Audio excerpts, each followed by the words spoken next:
দু দেশের বর্তমান সহযোগিতা, বিশেষ করে এনার্জি, বাণিজ্য, উন্নয়ন সহযোগিতা এবং সেই সাথে রোহিঙ্গাদের যে সাহায্য যুক্তরাষ্ট্র দিয়ে যাচ্ছিল, তারা পৃথিবীর সবচেয়ে বড় ডোনার রোহিঙ্গাদের জন্য, সেটা তাদের সাহায্য অব্যাহত রাখা, এই বিষয়গুলো আলোচনা।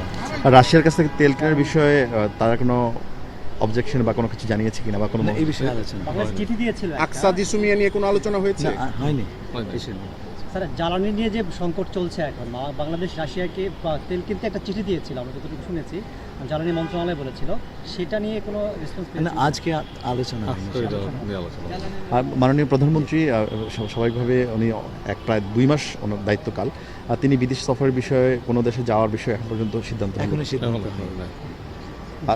সার্বিকভাবে বাংলাদেশ জ্বালানি যে সংকটে পড়লো, সেই সংকট মোকাবেলা করার জন্য যুক্তরাষ্ট্র কোনোভাবে বাংলাদেশের সহযোগিতা করতে পারে কিনা, এই বিষয়ে আমার সঙ্গে ওয়াশিংটনে যুক্তরাষ্ট্রের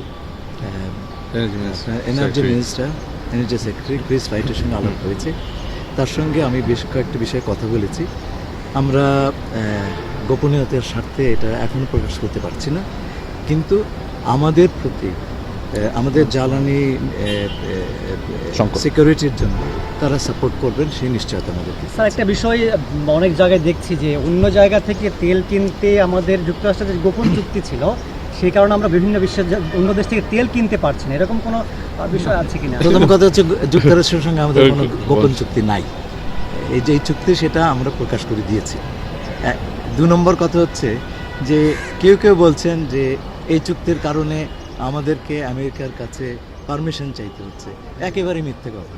এই রাশিয়ান তেল কেনার ব্যাপারে সব দেশের উপরে রেস্ট্রিকশন আছে, আমেরিকান রেস্ট্রিকশন। সুতরাং আপনাকে সেই রেস্ট্রিকশনের ওয়েভার চাইতে হবে।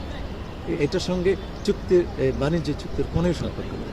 স্যার, ডিজেল কেনার জন্য ইন্ডিয়ার কাছ থেকে তো ডিজেল কিনছি আমরা, আরও কেনার জন্য কোনো ধরনের আপনাদের কাছে? আমরা সব রকম সোর্স থেকে কিনব। আমরা চাইছি যে আমাদের ক্রেতারা সুলভ মূল্যে এই ডিজেল কিংবা অন্যান্য এনার্জি প্রোডাক্টগুলি পান। তো দুনিয়াতে আমরা সবচাইতে সাশ্রয়ী যে সমস্ত সোর্স, সেটা ভারত হোক, সেটা মধ্যপ্রাচ্য হোক, সেটা যুক্তরাষ্ট্র হোক, আমরা সব জায়গাতেই চেষ্টা করছি। আপনারা সেটা জানেন। Thank you.